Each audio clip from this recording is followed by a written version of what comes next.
Para akong kabugtuan na kada adlaw may kita appointment. Siguro nag-set ka mo appointment nini pagkani. Kay may dapat ko mo ibang appointment ka man nini. Normally nangingilanhan kita ning ano ko kanang birth certificate, marriage certificate. Kay gamit ini dokumento nila yung iba na appointment. Parang nito na apply trabaho, na take na exam, and iba pa. So, tanan kita, actually sa tinod kanya-kanyang appointment, di ba? Appointment, nasa hindi with appointment.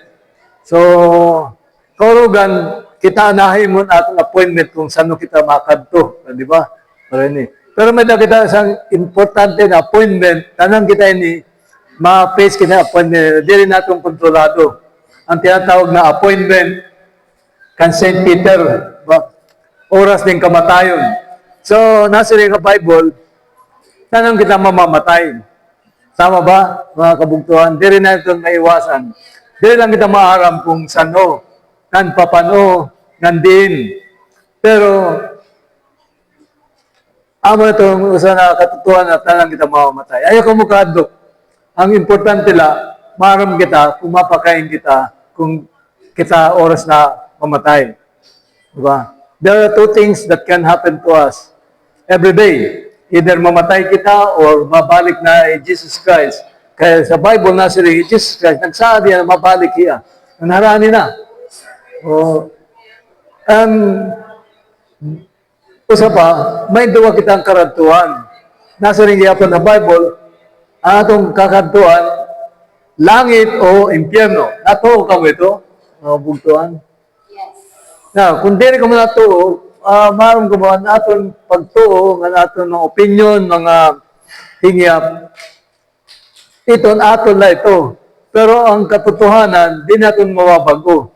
Kaya kung natuod ka mo na parang itang buwas Sabado, bala ka mo na imo ito paniwala na buwas Sabado. Pero actually, sa kalendaryo, buwas Miyerkules. Diba? Ito, ang katotohanan, di natin mabago. Pero ang atong pagtuo, pagtapod, mababago ng katotohanan. Ito akong ipapahayag kayo yan ang adlaw. Mga kabugtuan, may istorya sa Bible na panahon na ito, panahon na raisang ni Jesus Christ sa krus, sa karaisang niya sa Mount Golgotha, may duwayang upod na may kadungan niya, may duduwa, may usa hatuo, at usa wala. Hindi, pinaka-importanteng istoryahon, pag-restoring, tulong ka tao na hapit na ang nira appointment na mamatay. Maharap nila mamamatay kaya na karaisang ita krus, ang kuri na ira. Ang isang kawatan nagsiring, Jesus, tatagalog ang winarela, paparaphrase ko lang, pero amin ang siring ha, Lucas 23:39.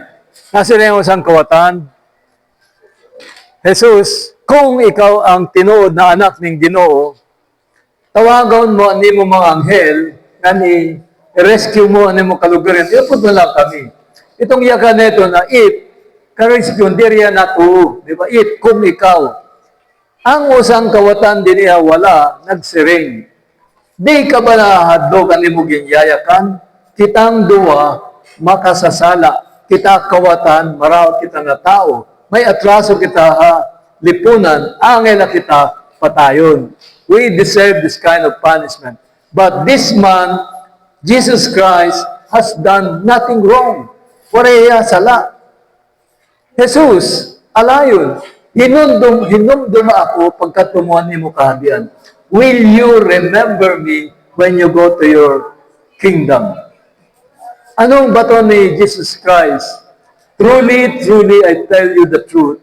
Today, you shall be with me in paradise. Wow! What I promise. So, duwang na hinabo ito. Ang usang kawatan na waray magtuo, nang namatay niya, pagkita mo, makain niya. Di ba, impyerno, hindi na nagtuo. Ang tao, ang adiha wala, ang nagsiring na hinumduma ako pagkat tumuan ni Mukadian. Jesus mismo nag-promise na Yan na, today, upod na kaha akong kahadian. So, amon karon sa mga kabugtuhan na ang bisan maraot ka na tao, ng actually katutuhan, ang tanan kita may sala, tanan kita may atraso kan Lord. Nasa rin gihapon na Bible, for the wages of sin is death. Kamatayon. Ang bayad ng kasalanan ay kamatayon. Pero, but the gift of God is eternal life in Christ Jesus our Lord. So ito, ginpapatunay dito, nasa rin nga Bible na, ang bayad na itong mga sala ay kamatayon. Duwang klaseng kamatayon actually. Ang kamatayon na physical, tanan man kita mamamatay na physical. Ikaduwang kamatayon ang pagkatwa impyerno. Aman ito ang eternal death. Pagkatwa kakurian. Pero may pag-asa kitang mapagkatwa langit kung kita matuo ng mabaso natin sa kaya ang kawatan, amay gimbuhat. Ang kawatan actually, na-representa ito hatong tanan. Kita na naman kita makasasala. Angel na kita, ipagkatwa impyerno. Pero, tungod ang higugma ang ginawa haton, kaya gintagan kita ng chance na mapagkatwa langit kung mapili kita haiya. Ito naton, yan ang buhay pa kita. May pag-asa kita magpili kung mapakain kita. Kaya actually sa tinuod na, kung ma-interview kita ng mga tao din sa yung building na sa downtown, makatapo mo, 100 na tao, papakain na niyo. Mapakain ka, din mo karoon mapaganto. Langit o impyerno. Pamati ko, 100% masiri. Gusto niya magkatuha. Langit. Tama ba? Wala nag-ambisyon mapaganto impyerno. Tama ba? Eh, bisan ako, na-ambisyon ako mapalangit. Kamu ma'am. Di ba, langit ang karoon mo gihapon. Amo ito ang kaurugan, hingyap ng mga tao na pag namatay, mapagkatuhan. Pero, ang problema, may kita nakakalimtan na dapat natin buhaton. Pareho ang kawatan, nanduang kawatan, amo ito nagpapatuo, example, ang gimbuhat ng duwang tao. Ano sa, waray magtuo kan Jesus Christ na hiya anak ng Ginoo. Kaya nagsinaya, kung ikaw, ang kawatan dinihawala, amo naka-avail ng auto-finish na bonus na mapagkatwala. Kay nagsaad mismo Jesus Christ na, yan na, you will be with me in paradise. Ano yung gimbuhat? Simple lang. Number one, inamin niya na iya may sala, makasasala. Angel ay patayon. Tapos nagsiring, kilala niya Jesus na amoy niya anak ng Ginoo na matalwas haaton na mabayad ng ating sala. Amo na ito. You believe and you repent from your sins. And you will be saved. The Bible says, call on the name of the Lord and you will be saved. Nasa rin gyapon na Bible, di ba? John 3:16, for God so loved the world that whosoever believes in Him shall not perish but have eternal life. Actually, sa tinuod na, Lord, Jesus Christ, nagbayad atong sala, para hatanan. Pero ang epekto ito, para lang sa mga tao na matuo. Para ang kawatan. Kaya kung di kita matuo niya gimbuhat para aton, nga hiya anak ng Ginoo, hiya Dios, hiya nagbayad ng sala, nabanhaw hiya ikatulon adlaw nga nagkato na langit na nagsadya mabalik hiya. Amo datong tama na pagtuo. Na-agree ba kamo ito mga kabugtuhan? Ang pagtuo ay hindi lang mental head knowledge, kundi pati yan mo kasing-kasing na natuo ka na.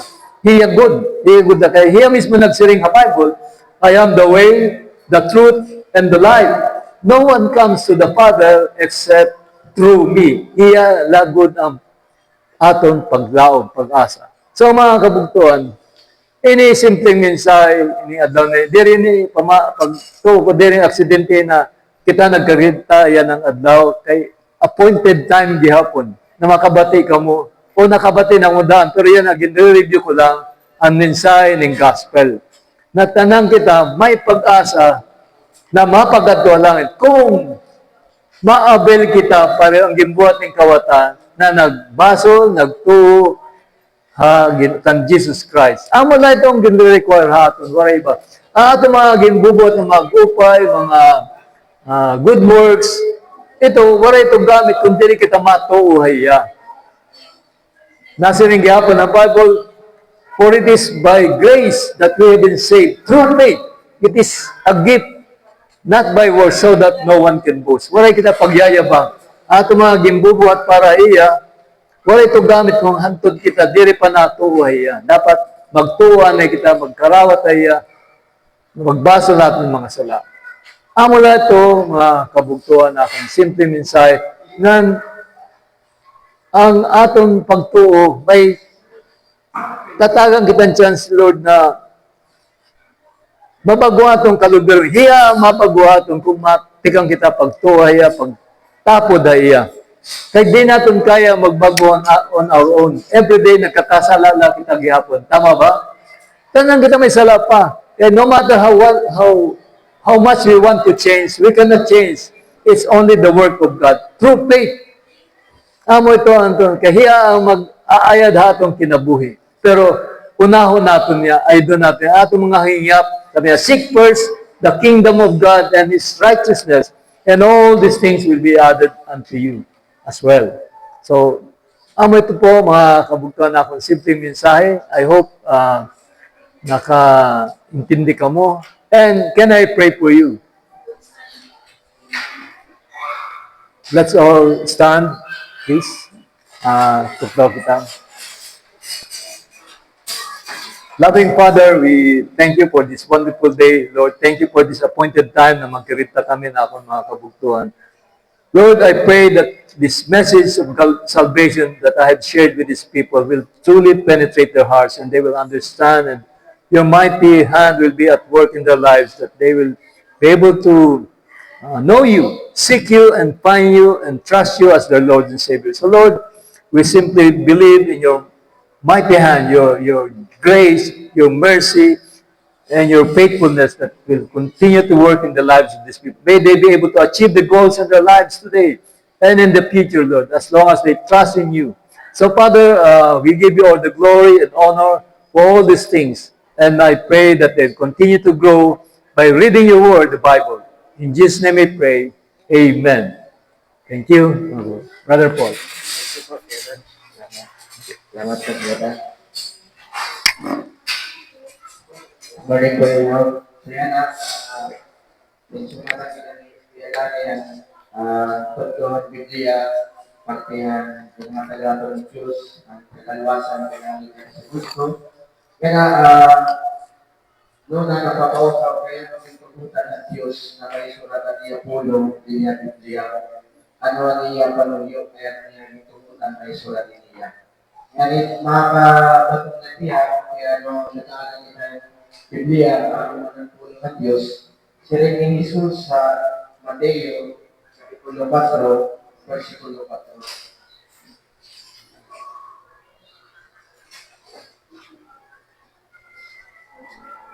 Ini po manatag na ang atong Ginoo, sulay na ni Satanas. At siya po mapagsulay ayan sa Satanas, nasa rin sa Satanas ay kung anak ka mangkod ng Diyos, ini na mga bato, himuha ka tinapay yung pagkaon. Siya na ang bato ni Jesus, ang Mateo 4:4, sa rin ni Jesus. Pero kung bato ni Jesus, nasa rin ang nasuratan, nabubuhi at tao, di nila pinaagi ang pagkaon, kundi pinaagi at katulong na natin ka nababa ng Diyos.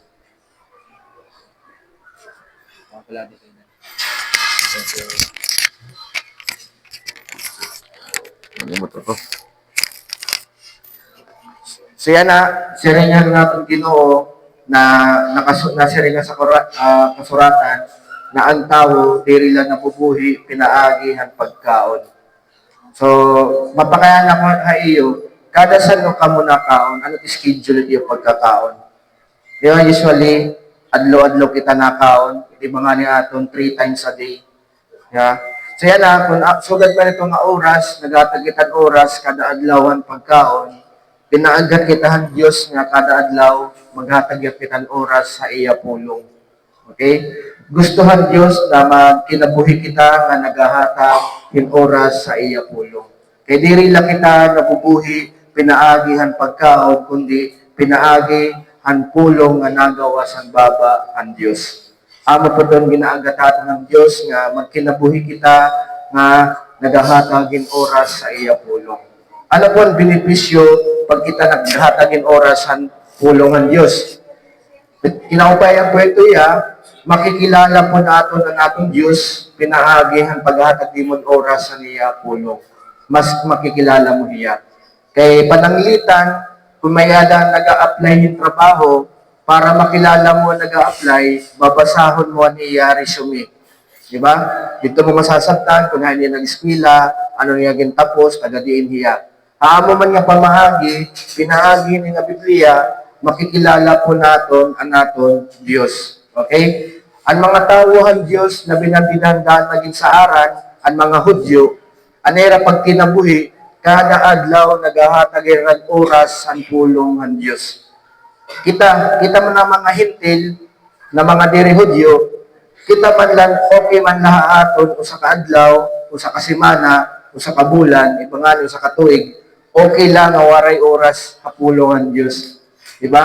Nakasanayan na natin yan. Pag nagdadapo kita, okay lang, habi kita maghatagin oras ang pulong ng Diyos. Diba? Pero ang mga Hudyo, ang mga tao din handa naging sa aran, ang mga tao ang Diyos, diri pwede gud niya sa kadlaw, warahira maghatag ang pulong ng Diyos. Amo mo na nera na batasan nga to. Na amo gyapon ang pag-aghata ato ng Diyos, kinahanglan naton mabatasan na kada adlaw mahatag kita ang oras sa niya pulong.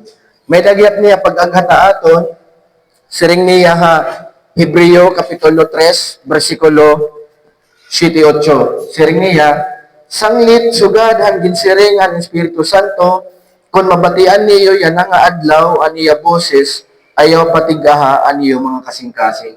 May ada pag-aghatha aton na natong Diyos. Kung yan nga adlaw, mabatian naton aniya boses, ayaw na naton patigahon na naton kasing-kasing.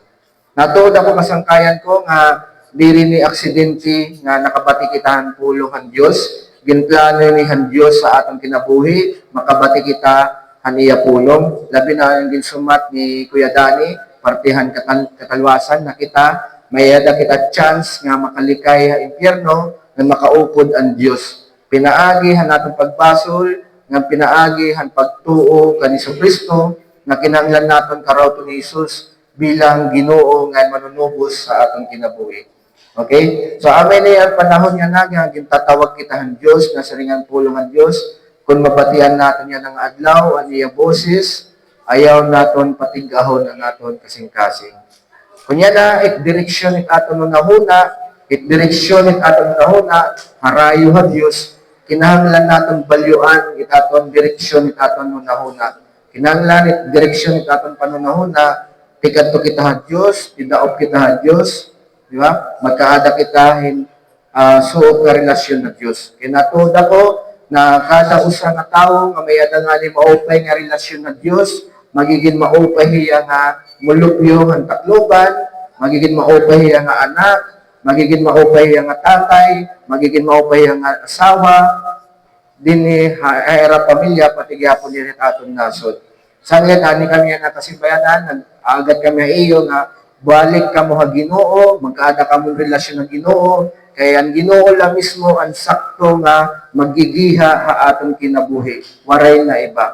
So para kita makasabot ang mga sagdon ang Ginoo ha aton, kinahanglan naton maghatag kitang oras sa iya pulong. Kaya ini nga iya pulong, diri po niya ginhimuhan Diyos para furniture. Diba? Ang gustuhan Diyos, kabaraton ng Diyos, nga iniya, ginimo iniya, para tagaan naton ng oras. Kung kita, naghahatag kitang oras sa natong pisikal, lawas nun, maghatag kitahin oras para natong kalag. Diba? Kasi tatong pisikal, mawawaragyak, tanan kita dinhi, mag-atubang ang kamatayon. Okay? Diri kita dinhi permanente, na sharing ang pulong ng Diyos, ang permanente nga orok yan ng tao, langit or impyerno. Dini hababawan na, sering panera, lumarabay la kita.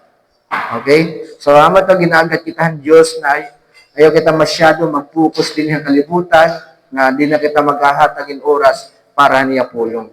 Yan niya pulong, amoy ni at sinatawag nga eternal, waray katapusan. Mawawara na lang kita, pero niya pulong aad na lagihap. Okay? So ganito ka importante ang pagkaon ng lamisa napapanos pero niya pulong diri nagpapanos. Okay? Yan last nga bersikulo siring didiha Mateo kapitulo 11 bersikulo 28. Ang nagyaya kanini ang aton Ginoo siring ni Jesus daop haakon kamo nga tanan nga ginugulan ngan binubugatan ngan tatagan ko kamuhin kapahuwayan. May ada pag-aghat-haton na naton Ginoo. Siring niya daop haakon. Kita na mga tao na paharayo na kita haaton Dios.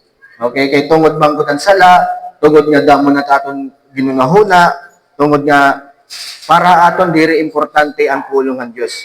Kung pasuraton kita han mga limang nga butang nga importante ating kinabuhi. Bangin it number 1 dito diri ang Dios, di ba? Pero gusto ang Dios prioridad naton atong kinabuhi. Nagagatiya aton na kinahanglan hiyat aton number 1. Diri ya pwede maging number 2, kinahanglan hiyat number 1. Kaya manggo talaga ang maaram nga tanan, nga hiyat maaram nga hanggat nga makakahatag ay mong proteksyon. Yan ang siring niya daop haakon. Ginaagat kita nga dumaop kita iya, aminin siring ko kanina, balyuan na naton ang naton panunahuna. Kung direksyon it aton panunahuna, tiharayuhan Dios, kinahanglan mo balyuan it direksyon mo panunahuna nga dumaop ka na iya. Kaya siring niya, ang gipapadaw pa iya, kamo nga tanan nga ginugulan nga binubugatan. Maaram po ang atong Ginoo nga kada usa aton dinhi nagaagi kitang problema. Maaram itiya. Posible may dakita problema pamilya. May problema ka asawa, may problema ka anak, may problema ka trabaho, negosyo, kwarta, ang kalusugan. Pero siringan Ginoo, kung ginugulan ka na, binubugatan ka na, daoplay ko iya. Ayaw kang ngalimot magdaop iya. Nananiya pangako, tatagan kaniyahin kapahuwayan. Okay? Kasi ato na mga tao nga diri na daw pag Ginoo nga may ida problema kada manhaira ang natatabuhaira nahuhulog nawawarayan ning paglaom. Okay? Damo gyapon akong kakilala nga bisan damo hinduro ni kwarta ani baera nagpapakamatay. Nagpapakita ito nga ang tinuod nga kapahuwayan adala Ginoo. Diri nga ni kita dumapag Ginoo, diri kita mga kabilinghin kapahuwayan na kinabuhi. Okay? So amataya ang kapahuwayan adala atong Ginoo, kinahanglan naton dumao pa iya. Diri magiging kompleto it atong kinabuhi, dinhi babawan tuna kun diri kita na daw pag Ginoo. It atong kinabuhi dinhi babawan tuna kulang kun waray kita relasyon sa Ginoo. So, kung may da ka mo Biblia iyo, ginagat ko nga magbasa ka mo yung Biblia, maghatag ka mo oras, okay? Tapos kung available po ka mo, may da kami dito Bible Fellowship, Tacloban City, kung nadala ka mo downtown, pwede ka mo bumisita Paterno, Tacloban Bible Community. Kada Domingo, may da kami dito fellowship, alas 10 aga, alas 3 ng alas 5. Pwede po ka mo dito bumisita. Naghahatag kami ng free counseling. Kung gusto niyo magkadang free counseling, libre lahat ay hatag naman na iyo. Okay? Magampog kita. Iyong tanda tamata, tanda tununo, ako kita. Hangaran na namay, anak ng Espiritu Santo, langit na amay, nagpapasalamat kami, hindi mo pulong, nagpapasalamat kami, hindi mo grasya, nga imong ginhatag amon, pinaaga ni mo pagpadara ka ni Kristo para na mong kataluwasan. Ikaw ang mag-abrihan ng kasing-kasing, ng mahuna, para kami makaintindi, hindi mo pulong, nagampo ko Diyos, ang mga tao nga may adalidi kinasing-kasing nga pagtuo, ang mga nakaintindi, hindi mo pulong, ikaw ang magpakusog, hanira pagtuo, ikaw ang maghatag ng proteksyon, hanira pagtuo. Dayawon ka, waray katapusan, o Diyos, nag-aampog yapon ako ha PSA, ang mga empleyado ng PSA, kada usala, tagaan man bendisyon, pati yapon nira pamilya. Kung may adaman balati ang haira lawas, ng haira pamilya, ikaw gihapon maghatag ng katambalan, waray imposible ay mo, o Diyos. Nag-aampo ako nga magkadayanan mo pa nga transaksyon dinhi ha PSA, bendisyonan mo ang mga empleyado ng PSA, tika nga igbaw, ti paubos po. Ngan patigyapan mga tao nga ni diyan na, bendisyonan ni mo, O Diyos, patigyapan na namon ti pauli. Dayawon ka,